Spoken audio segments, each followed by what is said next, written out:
He wears a pressed suit beneath a thrift store jacket, the label at his collar hidden by a scarf. The jacket looks wrong in the fluorescent morning. Or night.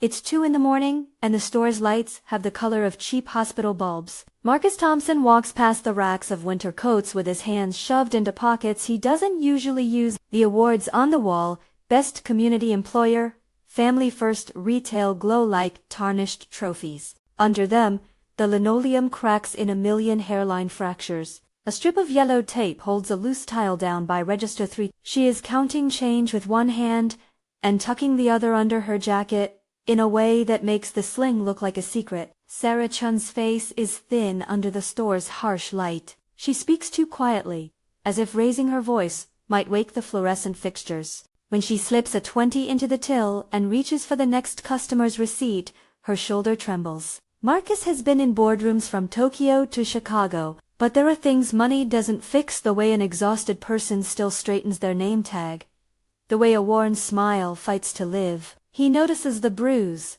the way her t-shirt rides up to show bandaged skin. He notices the way she apologizes for the delay, as if anything about the spread receipts, the scanner's stuttering beep, or the half-empty first aid kit is her fault. He did not plan to be here. The board had a late dinner, and he had meant to go back to the hotel. The courier had delayed his flight. The store was on the way, and curiosity is a dangerous thing for an heir raised on the language of stewardship. This store flagship, Atlanta, is his family's billboard. A walnut plaque in the lobby, a bronze plaque in the founder's wing. It is supposed to be proof that the company still cares. It is supposed to be proof of continuity, legacy, a thing passed down. What Marcus sees is a different ledger. A manager in a pressed shirt crosses in front of the awards with a walk that rehearses patience. Derek Walsh nods toward a customer and then, after the customer leaves, leans in and speaks to Sarah with the kind of voice that's softer than a reprimand but sharp as a blade. "You need to pick up faster, Sarah. Ask for help. Don't slow lanes." He pats the bulging plastic of his wallet and leaves it at that. No paper trail, no formal write-up, just the way authority moves through a room and the way others learn to swallow. Marcus watches the clerk at register 3 ring up another bag of chips. Behind the counter, the employee break room smells like old coffee and disinfectant. A first aid cabinet is stuck closed with duct tape. Expiry dates stare like small refusals. A fire exit sign is obscured by a stacked pallet of seasonal goods. The scanner by the deli is slow. A laminated schedule taped to the wall has sticky notes over sticky notes. Everything here is a makeshift answer to a problem that keeps returning. "Manager," Sarah says when her lunch break arrives. "Can I?" She swallows. "There's paperwork for a claim, but HR said they lost it. They told me to keep working." Her voice is steady until it isn't. Marcus hears the tilt of mercy and the crack of anger at once. She is apologizing for being hurt. He sits for a moment, the man in the thrift jacket, just watching. He does the thing his father taught him in different words. See what is in front of you. The corporate talking points family support clatter in his head when he sees the shelf of employee commendations with empty spots where safety logs should be. He asks a closed question.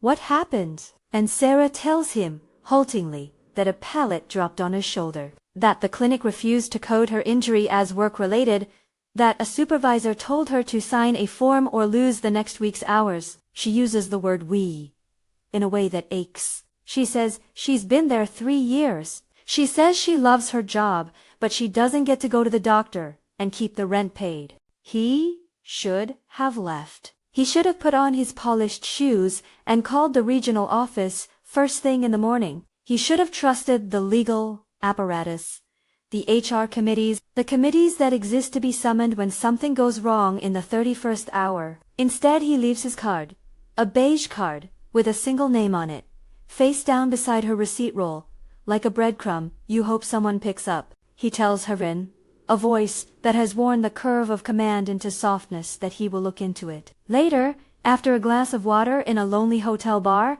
and a phone call to a chief legal officer who breathes and then says, "Stay put," Marcus returns. He is less a stranger and more a man who begins to understand how small kindnesses compound into reputation. He hears in Sarah's laugh, which is threaded with pain. The same cadence of people who have carried his father's boxers into their cars after the funeral. People he has never been near enough to know. The company's brand, he thinks, is supposed to be a promise. The promise is failing. Back at headquarters, the legal briefing is neat and practiced. Patricia Williams sits across from him with a stack of binders and a look that translates to, "We can do this, but we do it carefully." She is precise, the kind of lawyer who reads a room and marks the contours of risk like a cartographer. Marcus watches her and knows precisely how much of this will involve stepping outside the thin line of institutional comfort. "You don't have to do anything dramatic," Patricia says, and the words are measured. "But if you are considering going to the floor, where something that doesn't announce you, nobody needs to know you are the CEO. It would be easy to call it a plan. It would be simpler, even, to appoint someone else." But sitting in her office, Marcus is thinking about the single face at Register 3. That pale sling, the way someone forced a cough into a smile and kept working. He remembers the man who hired him, his father, a blunt-talking, sometimes absent man who had taught him 2 lessons more clearly than any other.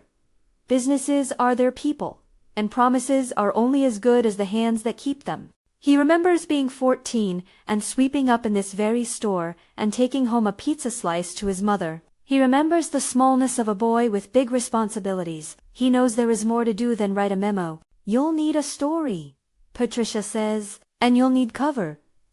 Temp agency, night position, janitorial shift. They'll believe that we'll have HR mark you as doing community outreach." She says this as if naming the methods will turn them into law. Marcus hears the caution. He also hears the decision in himself. Sharp, sudden, impossible to unmake. He will go in as Mike. He will work the night shift. He will learn how the floor breathes when no one in a suit is watching. Patricia slides a single sheet across the desk. She does not read it aloud. "You won't be alone," she says. "You'll be under HR oversight. I will be ready to respond on protocol. You won't be breaking policy. Keep 2 public areas. If you feel unsafe, you stop." He nods. The director does not seem to grasp how much of his safety is the thing he is about to give away. Identity, after all, can be a shield or a blade. His blackness, which he has never hid, is part of how he moves in the world. He remembers his mother's voice saying, "Stand steady. Speak the truth when you must." He knows the look of suspicion when a man in a suit comes into a convenience store. He will see it, but he will also learn what happens when the people who speak the truth have to do it with less power. He changes at the back of the store. The thrift jacket is swapped for an oversized janitor's polo. It feels small on him, and not in the way a costume does. It should feel like an admission. He puts on a name tag that says, Mike. He tucks away a card that says Marcus Thompson into the inner pocket of this new jacket until the night is over. If this is hitting you, if the idea that someone in power might actually step into the places he oversees to listen, and not just to be seen, then stick around and subscribe. This one will get longer before it gets easier. Night becomes routine, in a way daylight never is. Floors hum, a buzz of cooling fans, the intermittent chirp of a scanner, the distant bass of a delivery truck backing up, and the low, long conversation of workers who have been awake too long. Marcus learns to push a mop without announcing it. He learns the cadence of inventory counts and the secret signals of the break room where people talk softer when the manager's office faces their door. He watches how coworkers pass cigarettes out a back window and how the light from the parking lot makes the shape of their silhouettes more honest than the fluorescent inside. He meets Jimmy properly, though Marcus has seen him before. Jimmy is a man in his 50s who has done this job for more years than most people keep a marriage. He keeps the mop handle at an angle only a man of habit could know. He knows everything about the store that regular audits miss. The time a pallet was left unscheduled, the manager who promised overtime and didn't pay, the clerk who covered a shift for her sister and lost 2 hours of pay because the system showed her clocking out in the wrong county. Jimmy talks like someone who has seen history recycled into cost-cutting measures. His voice is dry, with a laugh that comes as a surprise. He tells Marcus about his knee. He tells Marcus a story about when a company van hit a pothole and the company said the employee was at fault. He does not use the language of unionization. He uses the language of small indignities. Rosa slides into Marcus's orbit like a comet that doesn't bother to announce itself. She is the night cashier who keeps the schedule taped to the wall with stubborn, careful prints. Her nails are chipped, her hair braided, and she knows the algorithm of timekeeping better than most HR people. Rosa knows who signed for broken scanners and who didn't. She knows who asked for an extra hour and was billed as absent instead. She is a natural organizer. Her humor is quick, and her anger arrives in soft, precise waves. Rosa remembers Marcus's face from the corporate holiday where he had given a speech about dignity and fairness. She says nothing about it. She tests him with a small question. "You ever worked nights before, Mike?" He says he hasn't. She says, "You'll see it. Takes a different kind of patience." Tommy is 20 and has the look of someone who still thinks the store will redeem him. He says he wants to be a manager. He carries bruises on his hands like a badge. Maria works the deli with one hand under the counter where she nurses a baby bump. She laughs like she is practicing for how a child might laugh. They are all cautious, their voices open in stages. Marcus listens and asks questions that sound like a janitor's curiosity. When's the rush? Which lane gives you the least trouble?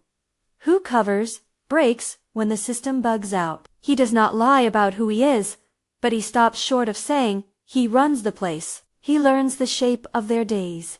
The first week is telling. Night after night, Marcus sees patterns. Time cards have small smudges on their edges, the way someone who's been handling them by hand would have. He notices a stack of thin, yellow envelopes in the manager's desk payroll adjustments. Tucked behind a ledger, where customers' gift card receipts should be, he sees a maintenance log with entries more recent than the company database allows, and an updated stamp that is exactly the same slant as the regional manager's handwriting. Someone in HR writes closed on injury forms faster than the medical information can be reconciled. There is a ledger stapled behind the break room bulletin board titled Unofficial.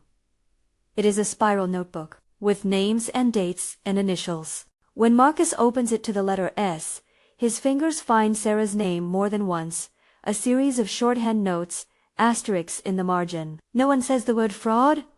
It is the kind of thing people swallow twice before it leaves their mouths. Instead, they say, "We thought it was sorted.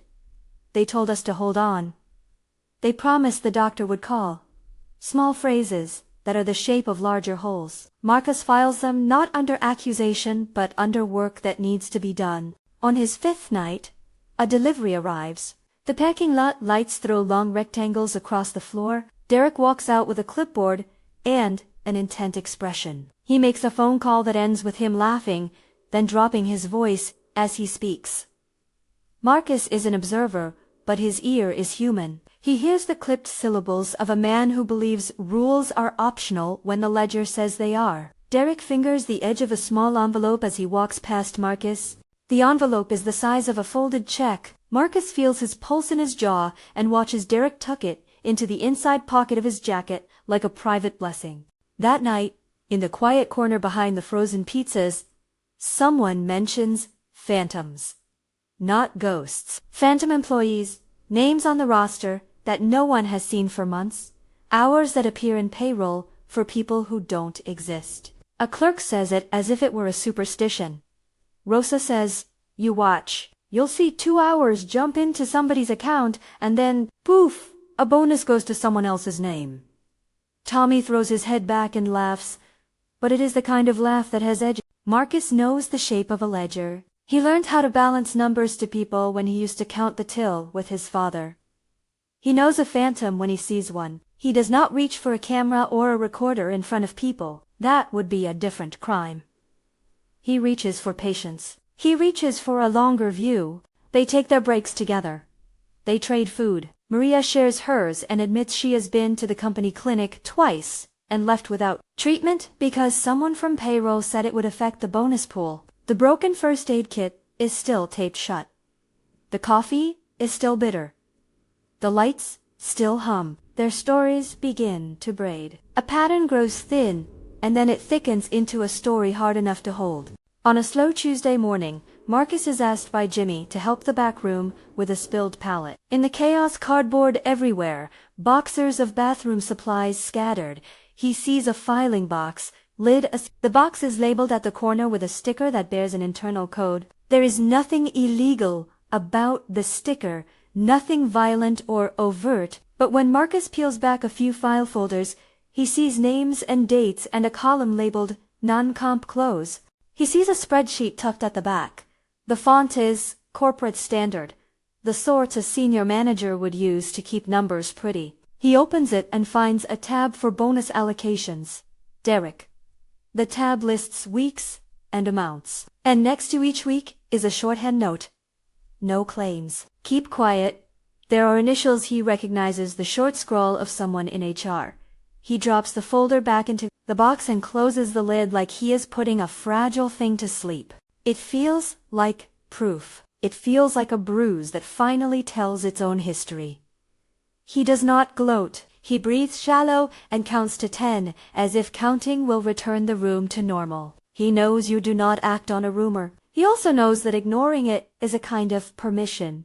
When he goes to ask Derek about the ledger, politely, disguised as a question about inventory, Derek snaps his head and smiles with a practiced ease. Everything's under control, Derek says. We handle problems on the floor. Worry about the tills, Mike. Management worries about corporate.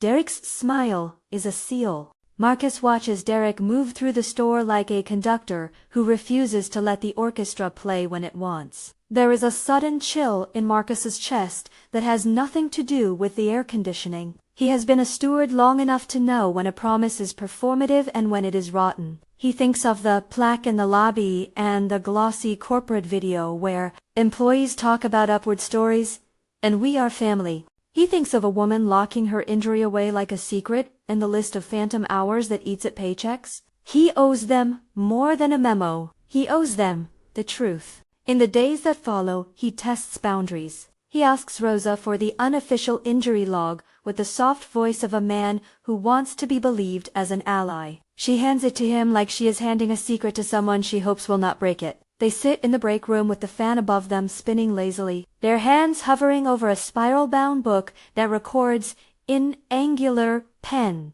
the names of people whose wounds were closed off by notes. Sarah's name is there again. Asterisks clustered near it like a rash. A small thread links to another. Tommy mentions offhand a conversation overheard at the manager's desk about closing claims and padding payroll in a bad month. Jimmy mutters about getting a $43,000 deposit in the middle of a slow quarter, and the way the numbers didn't match the roots. Marcus pulls his phone out like someone who is acting on instinct rather than law. He knows there will be consequences to what he does, but his instinct is to collect the thing that tells the story so it can be told without the voices being dismissed as anecdote. He does not know yet how deep the collusion goes. He can smell it like smoke before he sees the flames. He senses a network of small permissions, a payroll clerk who closes an injury file without the medical note, a regional manager who receives envelopes in the night, an HR VP who writes an email that looks like charity but reads like calculation. The questions stack like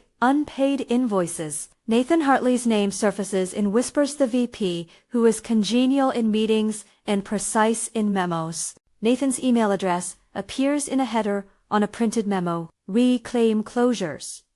The memo reads like someone trying to tie a knot with clean language. It excuses anomalies as clerical adjustments. Marcus folds the memo into his pocket. It is the first piece of corporate paper he has removed. He flinches at the theft in his own hand, at the way his palms sweat with a new responsibility. He tells himself he is not stealing, but preserving. He tells himself that the ledger will be used in the light. Sarah brings him a cup of coffee the next night. The sling makes the coffee look fragile in her hands. She says nothing at first. Then she says, "You see anything, Mike?" Her voice is careful, tuned to the frequency of a woman who is afraid to name her fear. Marcus hears refugees of rage in her timbre, the anger that is still half-muttered under exhaustion. He hears a quiet hope too, lodged like a coin in a shoe. He wants to tell her everything, that the man who walks by with the envelope is a thief, that the ledger exists like a map to the theft, that the company he runs may itself be complicit. He knows his presence is a promise that will be read in a dozen ways. He decides not to tell her that he is Marcus Thompson. He decides, for now, that he will be Mike. That night, after the store empties and the great machine grinds down, Marcus sits alone in the janitor's closet and plays the divisions like a chess player who does not yet want to move a piece. He is a corporate officer with the face of a man who has had every convenience. He is also a black man who remembers a mother who taught him the taste of value and the way dignity carries through a family like breath. He recognizes the privilege inside him and the responsibility that snaps like a rubber band when he thinks he has used it to look away. He has no appetite for spectacle. He has an appetite for righting what is wrong. On the edge of sleep, he runs his thumbs over the printouts he has taken. There are names. There are columns. There is a notation that reads, in small corporate font, adjustments authorized. That phrase is enough to start a migration of thought. What else has been authorized?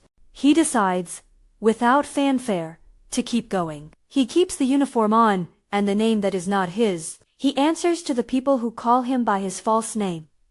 He sweeps up the spilled cereal. He listens when Rosa complains about a schedule change. He turns a blind eye to nothing. In that space between mop and ledger, he builds a new kind of reconnaissance. The slow, careful archaeology of an organization that can forget what it is. Weeks pass in the way small rebellions do.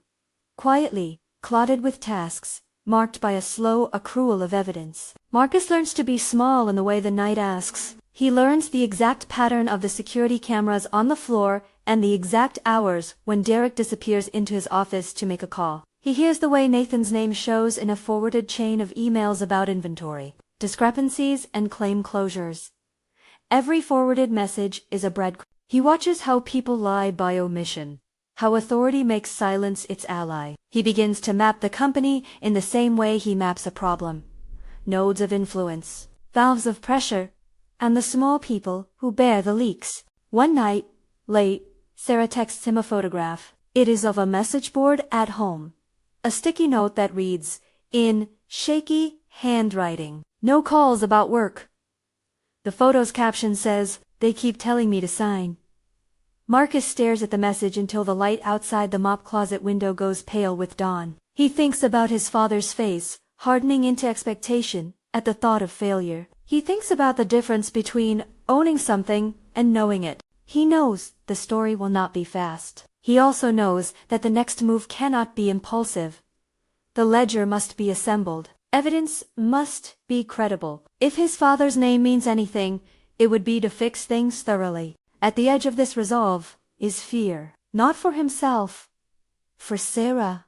For Jimmy. For Maria and Tommy, who have mouths to feed and futures to bite into, and for what the company will do to shield itself. He has seen enough to know that institutional resistance is a muscle taught by years of dint and habit. He knows the same instincts he has must be balanced by law and process. He also knows, now, that waiting for perfect evidence is a luxury in the face of a woman seated in the dark with a sling and a stall of unpaid hours. So he keeps cleaning. He keeps listening. He keeps the folder of printed memos under his pillow in his small rented room for the nights he is in town. It is an imperfect precaution. It is something. On a night when the rain hits the parking lot in a nervous tattoo, Marcus fails to find sleep. He walks the floor. The store at 3 a.m. is honest. People are themselves when no cameras are rolling. He notices a customer who lingers, whose jacket is open, and whose face is pale. He notices a security guard who takes an extra long look at a door that is stacked with boxers and a palleted exit that reads like a hazard report left unfiled. Marcus thinks about the cost of fixing things. He thinks about how the company's profits are often celebrated in numbers, while the people making those numbers become footnotes in a quarterly report. He thinks of Sarah's smile, of Jimmy's laugh, of Rosa's intentional calm. He thinks of a ledger named after Derek that reads like an instruction manual for silence. He thinks of Nathan's neat fonts and those little phrases, authorized, closed, no claims. He decides there is no more sitting on the edge. The next night, he finds something that tilts the axis, a copy of a printout left in the manager's printer tray, labeled in bold, Commission Reallocation, Q3. The sheet lists names, amounts, and a column labeled reassigned. Derek's name is in the header. Nathan's initials are stamped on the last page. It is not a smoking gun, but it is smoke. Marcus takes a photograph with his phone and tucks the phone back into his pocket like a contraband relic. He feels the weight of it pressing hot against his thigh. He tucks the printout into his jacket and walks out into the parking lot. The rain has slowed to a cold drizzle. His breath fogs in the light from the lot. He is still Mike. He is still a janitor who sweeps up other people's economies. But inside his chest there is a thing like a bell. It rings. He does not know the shape of what comes next. He knows only that the ledger is larger than him, that it is full of names and adjustments and a series of choices that someone made to keep money away from hands that earned it. He thinks of restitution. He thinks of back pay. He thinks of hospital bills and of a woman counting change with one arm. As he walks to his car, a notification blinks on his phone. An alert from a short caption from Sarah's account that reads, "I can't keep doing this." He swallows. The streetlight above him buzzes. Somewhere inside the store, a rolling shutter hums shut. The company he runs is a machine that has a heart, whether it knows it or not. He decides, with the simple, terrifying clarity of someone who has seen an injury and knows the bone is pierced, that he will not be the man who lets this continue just because stopping will be messy. He slides behind the wheel and lets the rain wipe the storefront away. The car thermometer reads 42 degrees. He thinks of the kinds of changes that can be made quickly, deposits that can be released, calls that can be made, legal teams readied, and the ones that cannot, culture shifts, long-term trust, the slow resetting of power. He makes a single, private vow. He will do both. He will get the money they need now. He will also push the needle on the thing that let the money go missing in the first place. When he turns his phone back on, there is another message. It is a picture of a calendar page with a scribbled time. Meeting, Derek 8 a.m. He looks at the time and thinks of how daylight pulls people into different masks. He has to be two things now. The man who will move with institutional force and the man who, tonight at least, knows the names of the people who need him. He falls asleep in the passenger seat for a little while with his head against the window, the city lights smeared by rain. The file in his pocket is a small flint that can be struck to start something bigger. He thinks of the staff he has met and the story he is beginning to tell, not to a room of shareholders, but to the people who count on his company. Morning will come, and with it a meeting. He will present what he has as a concerned executive. He will ask questions and expect answers. But tonight, he is still Mike, with his mop and his cover story. And that is where he will find the next piece of the ledger. When he opens his eyes, there is a text waiting. It is from Sarah. It says, "They cut my hours. They said I signed it." Marcus swallows. The mop's plastic handle is in his hands before his brain has decided to hold it. He feels, suddenly, the old feeling of his father's hands, the way they worked to hold a family together, the way they sometimes broke when the world leaned too hard. He is a businessman by training and a son by inheritance. Tonight he is both and more. He is a listener who also understands the ledger. He pushes open the janitor's closet and slides out into the break room. Someone is playing the radio low. Jimmy is there with a thermos and a book. Rosa folds a schedule. Maria wraps her coat around the bump. Tommy is quiet. They look up when Marcus enters. For a moment, everything is ordinary. Then Derek appears at the door with his clipboard and his smile. He looks surprised to see Marcus. He says, in the casual, corporate tone of a man who assumes nothing will touch him, "We're short-staffed tonight. Be careful with claims. We can't afford mistakes." Marcus feels something like a tide rise in his chest. The mop in his hand feels suddenly, impossibly, like a baton. He knows there will be a reckoning. He decides he will not make it theatrical. He will do it in a way that cannot be dismissed as the whim of one heir who wants to make headlines. He will build the case, and then he will decide how to blow the doors open. He turns his face toward the night, toward the people who have trusted him in the body of another name, and he listens for the next sound that will tell him how deep this runs. The hum of the fluorescent lights is a chorus. Somewhere in the store, a register prints a receipt that begins with a line he has seen 100 times, "Thank you for shopping." He thinks of the word thank and the way gratitude becomes complicated when it is not paired with fairness.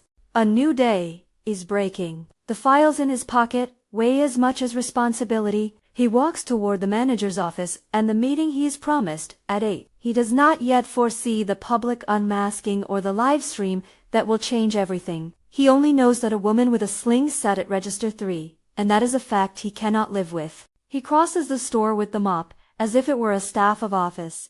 As if the instrument of his disguise can be the instrument of his intent. He knocks on the manager's door with fingers that are not theatrical, and listens for the shuffle of papers inside. The door opens, and Derek smiles like a man who has all the answers. Marcus steps over the threshold and the floor seems to tilt toward a place where the ledger and the life of the store will collide. He has a folder in his hand. He has names. He has proof enough to make suspicion heavy. Outside, the rain begins again in a thin, persistent thread. Inside, fluorescent light hums on, steady and indifferent. He sets the folder down across Derek's desk. The papers rest there like thin promises waiting to be kept. He says, quietly, the first words that will change the angle of 1,000 small things. "We need to talk about payroll." Marcus sets the folder on Derek's desk and watches the man's practiced smile thin like a bruise. Derek's eyes flick from the papers to Marcus's hands and back again. The way someone measures whether a surprised thing is dangerous or ornamental. Payroll. Derek repeats the word soft. He leans back, as if distance could rearrange the facts. Corrections happen. Clerical errors. "They're not errors," Marcus says. He keeps his voice steady. "They're reassignments. Phantom hours. Envelopes. There's a ledger with bonuses tied to no claims and initials from HR. You put Sarah's case on hold. You told her to work or lose hours." He sees Derek's jaw flex. "I have her notes. I have the payroll reallocation printout. I have signatures. I have memos that say, adjustments authorized." Derek's smile is gone. He closes a drawer slowly, like someone hiding a weapon that is not there. "Where did you get those?" he asks. Marcus considers. He could tell the room full of truths about how he moved through the store, how he learned its rhythms. He could confess to every small theft of paper and data he'd made out of necessity. Instead, he places the folder face down, like a tribunal. "From here," he says, "from your floor." Derek's color drains a degree. "You should be careful making accusations, Mike," he says, tone trained to caution. "Company policy." "You can't intimidate them anymore," Marcus interrupts, and his voice is not the low, pleasant thing he uses as a janitor. It carries the small, inexorable gravity of someone who remembers how a family used to depend on one store's honesty. You can't ask people to sign away their claims. You can't make someone choose between medical care and a paycheck. Derek straightens, as if tested. He reaches for his clipboard. "Do you have any proof that this is systemic? That it's not one bad manager? Because I can call HR and—" "You're on the payroll," Marcus says. The words land like a verdict. This isn't a single roster mistake. This is a system. Derek's mouth tightens. He glances at the office door and then at the hallway, where the store hums on, unaware. For a second, the two men are only people on either side of a ledger. The man who moves numbers and the man who holds names. "Okay," Derek says finally. "We'll look at it. I'll talk to Nathan. This is serious." He smiles again, smaller, less certain. "We'll handle it." Marcus watches him file the papers into a manila folder that will sit there like an ember. He stands, the mop forgotten, in his hand. "I want an audit," he says.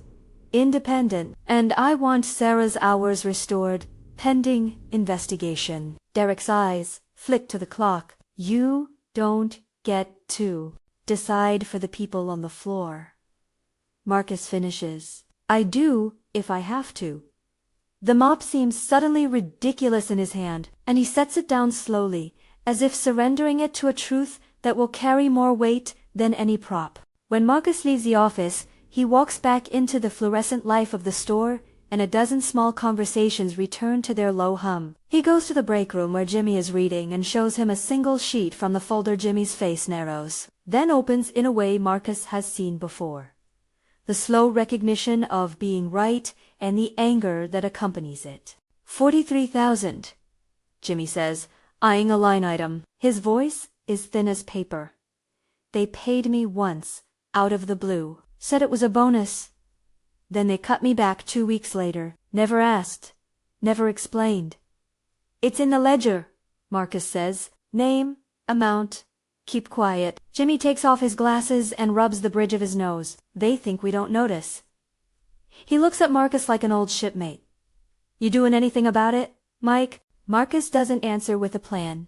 He answers with a promise. I am, over the next days, under a watchful roof of ordinary tasks.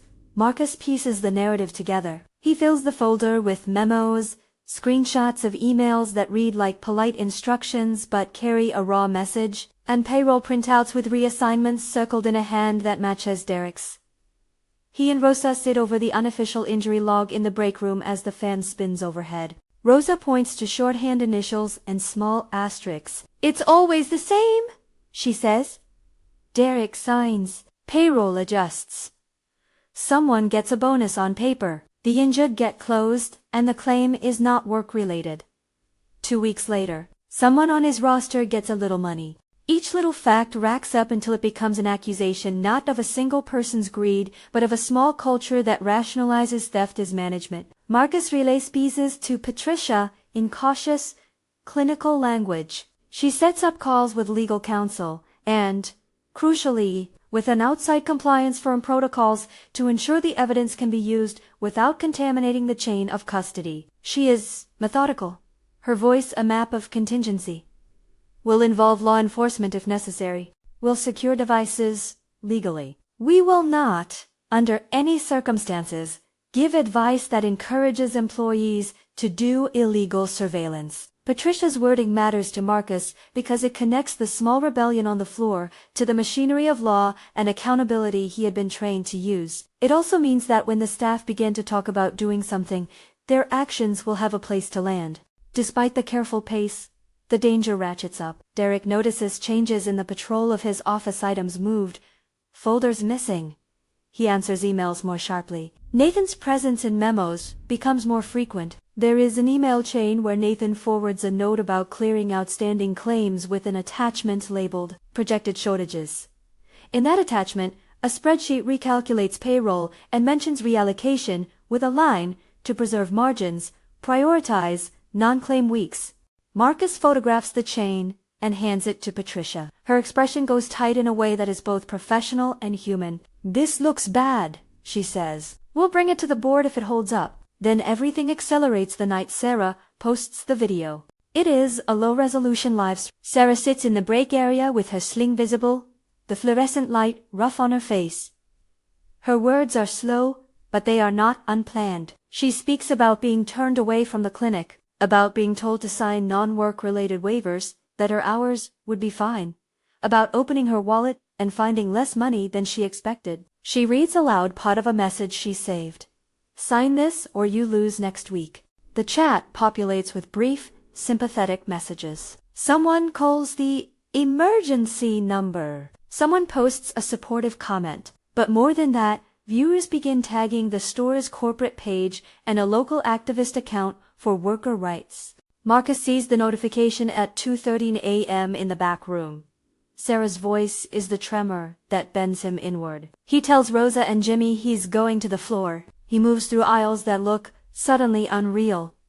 The faces of employees catching the curve of panic and sympathy, and the slow motion of someone on the edge. Rosa is the first to reach Sarah when she sways. She steadies her, whispering, "It's okay, Sarah, it's okay." Marcus calls Patricia. "She's live," he says. Patricia tells him to call 911 and then begins the process that the plan laid out. Notify security. Record the account of what's happening in the moment and prepare legal counsel. Marcus whispers to Sarah, "Stay with me. Help is coming." His phone buzzes with the stream, filling the internet. Comments, viewers, a rising tide of alarm. They do not see the sensitive internal stuff, only the rawness of a person in pain. Marcus keeps his voice low. He is careful to soothe, to prevent any act he cannot control, and he does not amplify the spectacle. He does not repeat the details of her crisis for viewers. Instead, he calls first responders and assures Sarah that she is not alone. A neighbor from the day shift off-duty nurse runs in from her car and takes over stabilization while Marcus talks to the dispatcher, giving addresses, describing visible injuries, and asking for an ambulance.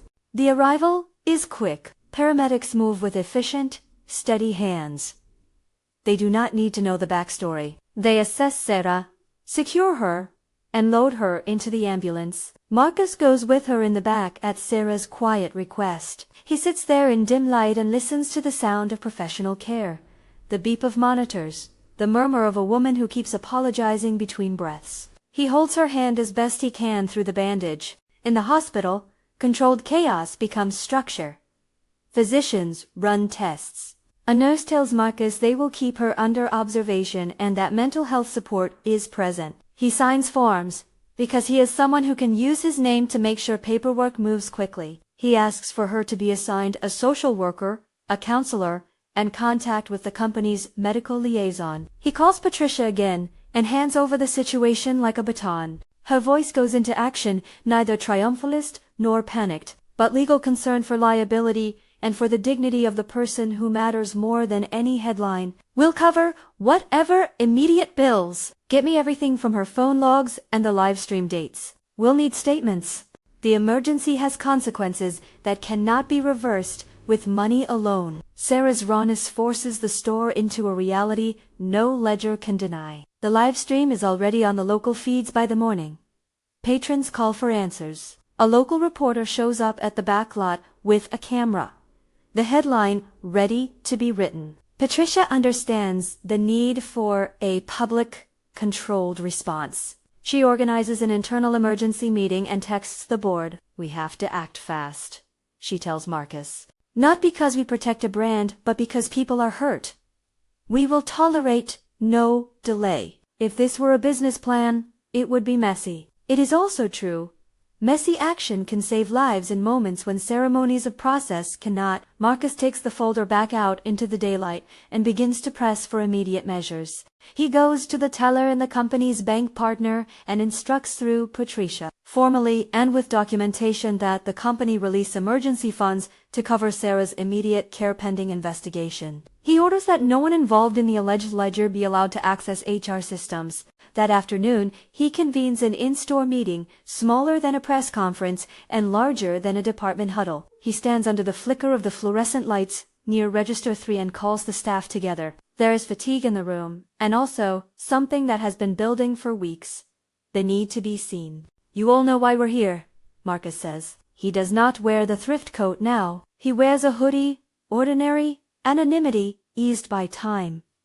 Around him, the employees shift. He tells them what he learned, that payroll reallocations exist, that bonuses appear under suspicious circumstances, that injuries have been closed as non-work related without proper assessment. He tells them what he knows about Derek and that it looks likely he acted with the knowledge of people higher up.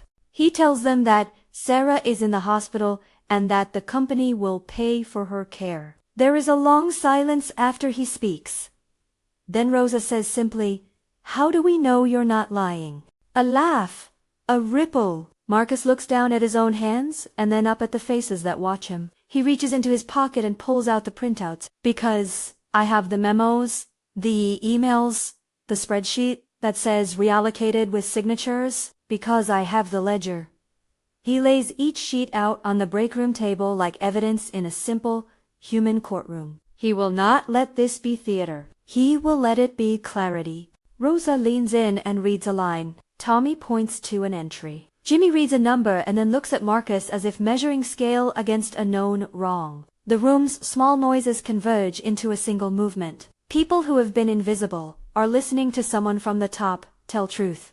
Patricia is there on speaker, professional and exact. You deserve a full audit, she says. You deserve medical care, immediate payments, and an independent investigator. We will also present what we have to law enforcement. She lists steps without using corporate platitudes. Marcus hears her and knows the machinery will grind, and that grinding may feel slow. He also knows the immediate human work must not wait for black and white conclusions. But the next move is not his to make alone. Derek, sensing his authority erode, begins to mobilize. He sends out a terse email to managers. Maintain operations. Do not engage with the media. It reads like a leash. Someone in the back, Tama, forwarded it to Rosa. She reads it aloud to the group. The tone is unmistakable. Keep things quiet. Pretend normal. The tension between appearing orderly and being honest grows. The recorded call with Nathan comes days later, not by magic, but because of a sequence Patricia orchestrates with care. She obtains, through the compliance firm and legal counsel, copies of company phone backups tied to official devices. Among them is a voicemail Nathan had left on Derek's corporate line after a quarterly meeting. In it, Nathan's precise voice arranges a reallocation to cover Q3 shortages and then, in an unmistakable line, says, "Make sure none of these are recorded as work injuries. We can't have claim spikes." The legal team confirms the line matches Nathan's voice patterns. The timestamp aligns with other entries. Nathan's office had never intended those words for public consumption, but the file exists. It is not a product of illicit recording in the field. It is an internal message held on company systems that legal retrieval can access. Patricia brings the file to Marcus with the deliberate gravity of someone who knows the stakes. Marcus listens in a small room with the speakers turned up until the words are flat and undeniable. Nathan's voice is the cultured cadence of a Raleigh speechwriter. It is that precise tone one uses when money is a habit. Hearing him say, "Make sure none of these are recorded as work injuries," is like watching a curtain fall and finding the machinery behind it. They have what could be the smoking gun. They do not rush to broadcast it. Instead, Patricia informs law enforcement through a federal hotline dedicated to labor fraud, forwarding the files with chain of custody documentation. A special agent on the line thanks her. The tone is formal but quick with interest. "Don't touch anything else. Let us secure the systems," the agent instructs. The day of the reveal is a kind of gathering storm. Marcus arranges a team. Patricia, to manage the legal narrative and the board. Liaison, an outside compliance officer, to present the audit, a federal agent to secure the findings, and a local sergeant to ensure safety. He invites employees to the store on a weekday morning, timing it to when most cashiers are present, but before rush. The company's communications team is instructed to remain silent until the legal team gives the green light. Marcus sets up a projector in the center aisle, a civilian glow in a retail space. He stands beneath the award that once gleamed like a promise and looks at the faces around him. Some were surprise, some were wariness. There are cameras now. Local news, vans, and the picture of a CEO who had been a janitor will not escape the press. He does not care about the optics. He cares about truth. He plays the slides in sequence. The payroll reallocation spreadsheet with Derek's header, the ledger pages with names and asterisks, emails where Nathan writes about clearance and margin preservation, and then the voicemail. The recorded line plays and the room hears Nathan's voice, precise and culpable. For many in the room, hearing it aloud is the moment the thing becomes real. Someone gasps softly. Tommy covers his mouth. Maria's fingers tighten around her coat. Then, Marcus stands up. "My name is Marcus Thompson," he tells them. The words slice the air with something between apology and declaration. 4 weeks he had been Mike. He had been a name on a tag. Now he places his hand over his heart in a human, Bijibulu, gesture. "I am your CEO."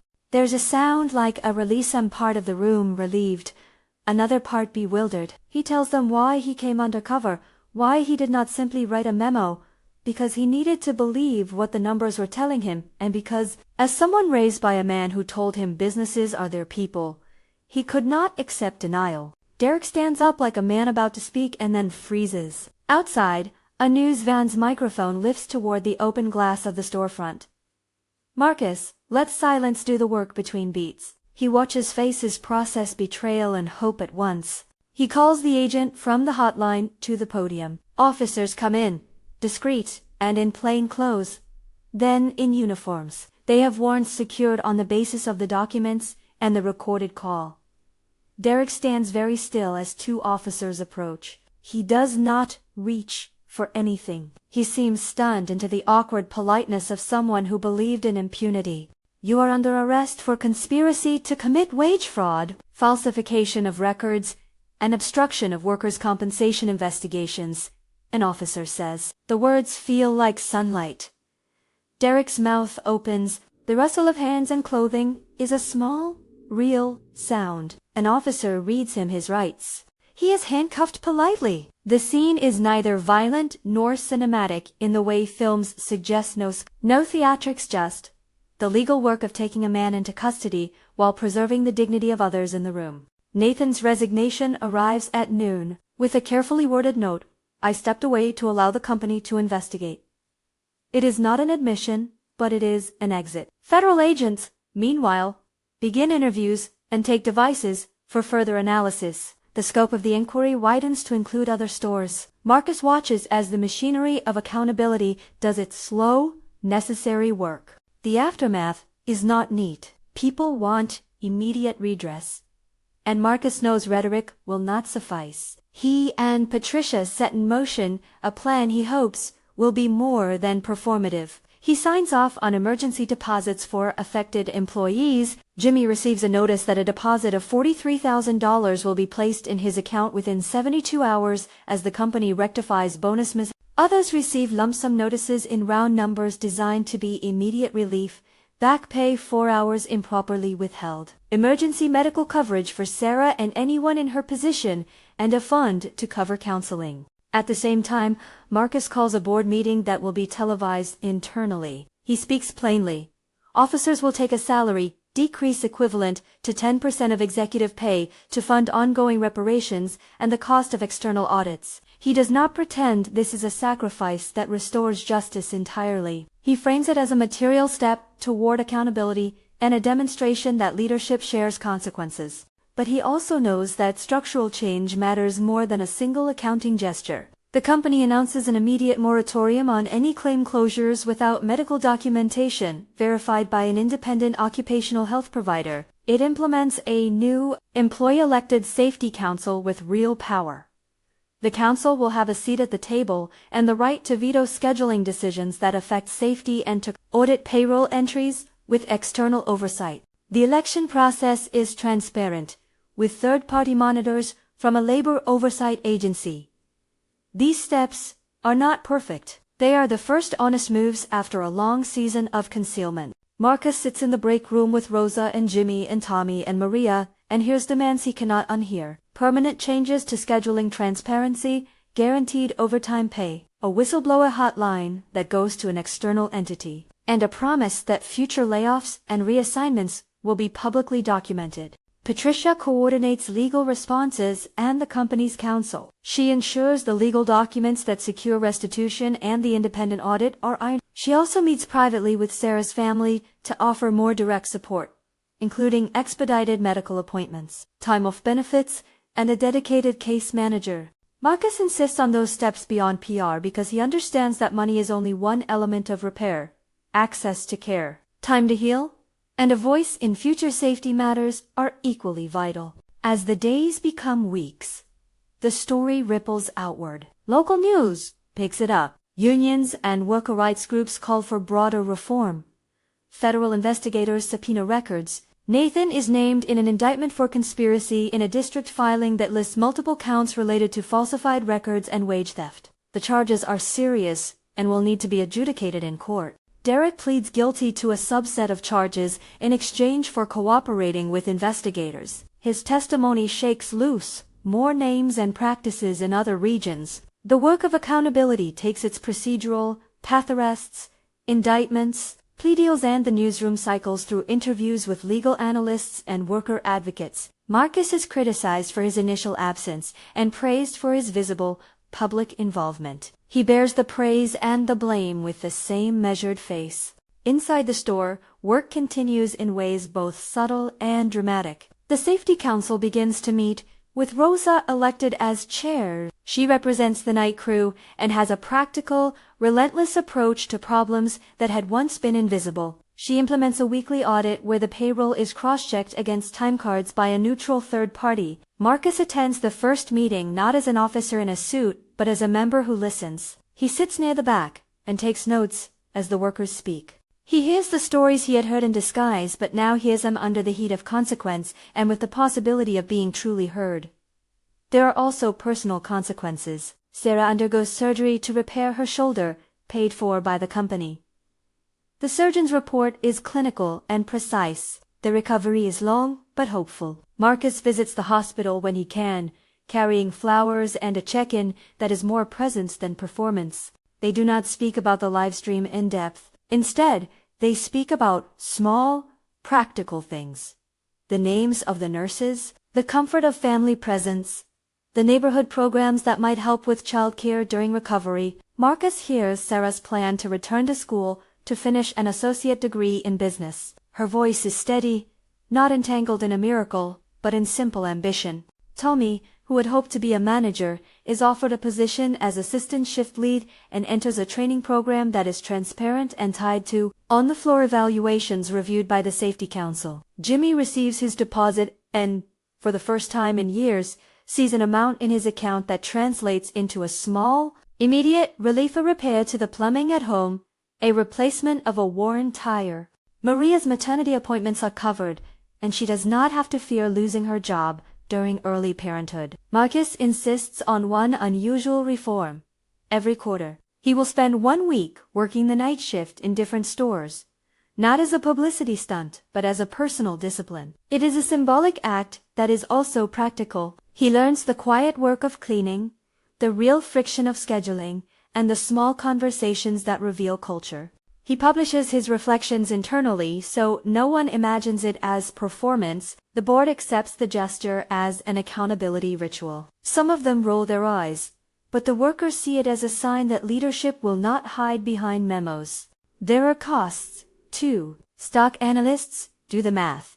A new public face of the company emerges, and shareholders grumble about short-term losses. The financial status of the firm tightens as restitution payments and audits take money out of the pot. Marcus does not hide it. He lays the numbers out in a boardroom that used to be used for far more abstract exercises. He explains why executive pay cuts are not a full cure. He presents a 3-year plan to invest in safety, transparency, and living wages. It is, he knows, a moral and strategic gamble. Months later, in a courthouse, a jury listens to testimony from multiple stores. Nathan is convicted on several counts of falsification and obstruction related to internal communications. The sentences are measured and will, in some cases, be followed by restitution orders. Derek's cooperation yields further charges elsewhere. He pleads out and is required to provide a full accounting of the ledgers he kept. The legal system moves slowly, with appeal calendars and precise filings. But it moves. For the workers, the point is not the spectacle of prison, but the fact that their suffering has been acknowledged in a seat of power. By the 9-month mark, the flagship store in Atlanta reads differently. The awards on the wall remain, but now beneath them hangs a new plaque. Employee Governance Council, elected 2024. The break room has updated first aid supplies, auditable and visible. Schedules are posted with explanations about overtime pools and transparent algorithms now reviewed by the council. Turnover dips. Callouts for injury decrease as workers feel safer to report incidents. The company reports a measurable improvement in safety metrics in its internal dashboard, verified by the outside compliance firm, showing fewer closed claims without documentation and a decline in phantom hours. There are still hard days. Some staff take solace in small measures. Tommy getting the promotion he wanted, Rosa leading trainings for other stores. Maria's baby is born in a hospital where she receives maternity support and paid leave. Jimmy uses part of his deposit to start a small class at the community college he once could not afford. Sarah returns, months after surgery, to the store for a gentle, celebrated shift. She rings a bell for a minimum of 5 minutes at register 3. not as a publicity ploy but as a mark of the time she reclaimed from fear. Marcus walks in that morning and sees her smile, fractional, new, steady, and feels a complex relief. He has lost illusions about neat endings, but he sees real, practical repairs. The payroll anomalies addressed. The Safety Council enshrined in policy with veto power. Executive pay changes written into annual reports as a line item, and a formal mechanism for outside auditors to check compliance. He also feels the cultural shift. Employees are no longer extras in a corporate narrative. They are actors with voice. Rosa's council holds the first oversight audit of regional scheduling, makes recommendations, and wins 2 of them via a vote. The store's staff feels a governance texture that is new and tentative and real. Nationally, the story catalyzes conversations. Lawmakers in state capitals reference the flagship case as they draft fictionalized but inspired bills that mandate transparency in payroll and require external audits for recurring claims of irregularities. Advocacy groups use the story to press for stronger worker protections and more accessible hotlines for employees who suspect wage theft. Marcus gives dry, factual testimony before a local committee, his voice a cadenced, necessary account rather than a sermon. He speaks about oversight, about the moral hazard of ignoring small injustices, and about the need for laws that protect the people who do the essential work. In private, Marcus is changed in ways that don't make for headlines.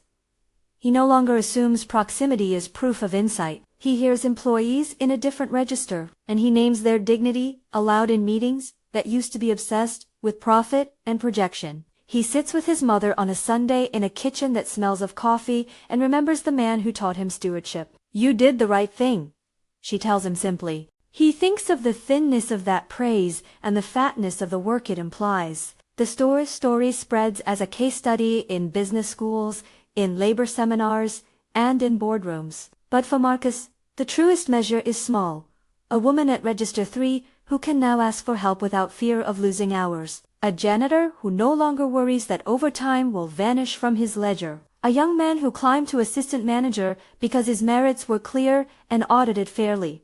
The big outcomes prosecution's policy proposals matter. So do the small breaths of dignity people now take when they clock in. One evening, 9 months after the first silent observation of a sling, Marcus walks the floor at midnight with a slow, deliberate step. The fluorescent hum has softened in his ear. He pushes a mop barrel gently for old ritual and meets Rosa at the break room, who hands him a cup of coffee, like an old ritual of solidarity. They talk about scheduling, about the council meeting next week, about the practicalities of the audit. They laugh about a register that keeps printing coupons out wrong. The conversation is ordinary and perfect in its ordinary. On the bulletin board, beside the new safety posters and the employees' roster, there is a short note in Rosa's handwriting. "Thank you for listening."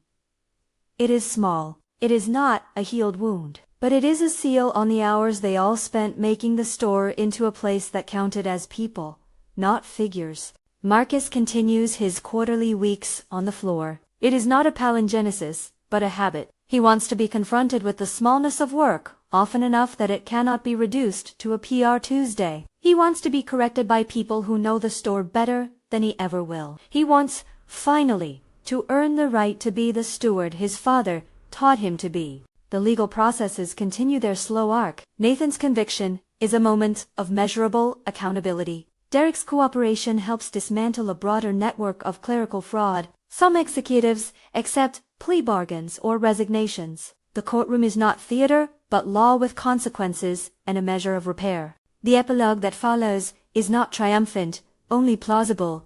Turnover falls, safety reports improve, and the employee-elected council's decisions create measurable shifts in scheduling fairness that reduce missed hours. The company establishes a nationwide hotline for reporting wage theft that is rooted to an independent agency. Legislators in the state draft a bill inspired by the case that increases transparency in payroll audits for companies above a certain size. The bill passes in a fictionalized legislature after public hearings that include testimony from workers and experts. National conversations shift, as they often do, more slowly than headlines move. Marcus learns that good governance is less a one-time reveal than a continual practice. He keeps listening, keeps returning, keeps asking the people who work the floor what policies feel real and what feels staged. He funds a community scholarship in Sarah's name for retail workers pursuing vocational training. He sits with Jimmy when the college calls him about enrollment forms. He helps Tommy put together a shift schedule that finally works with his school. On a quiet Thursday, months after the arrests and the audits and the new policies, Marcus stands at Register 3 and watches a woman count change with 2 hands and a smile that is a little steadier than before. He thinks of the night his father handed him a mop and the smallness that teaches a person to belong. He knows the story will travel from Atlanta to other flags to other floors. He knows there will be setbacks.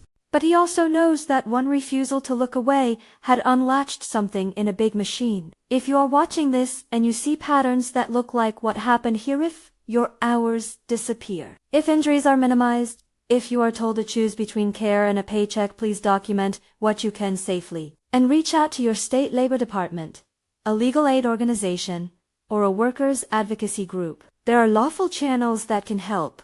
We've linked resources in the description below. Marcus walks out into the parking lot under a drizzle that has become, for him, a familiar weather. He thinks of Sarah's laughter when she called his name Mike over the break room radio months ago, and the way that name became less important as the work grew. He slides his hand into his coat pocket and feels the corner of a weathered card that still reads Marcus Thompson. He looks at the store, at the employees who are now stewards of a new system, and he makes a small promise, again not a vow, to fix everything in a night, but to keep showing up. The lights inside the store buzz on as the doors close for the evening. Marcus turns and walks away, not as a man who is finished, but as one who is committed to the long, difficult labor of repair. The flagship store will continue to be a place where numbers are counted and people are seen. That is the work he wanted when he walked in under a thrift jacket and a false name. That is the legacy he hopes will outlast any plaque on a wall. And on one small shelf, behind Register 3, someone has added a new card to the employee board. Quarterly listening, Shift Marcus Thompson. It is a reminder that leaders do not quit at the scoreboard. They keep walking the floors.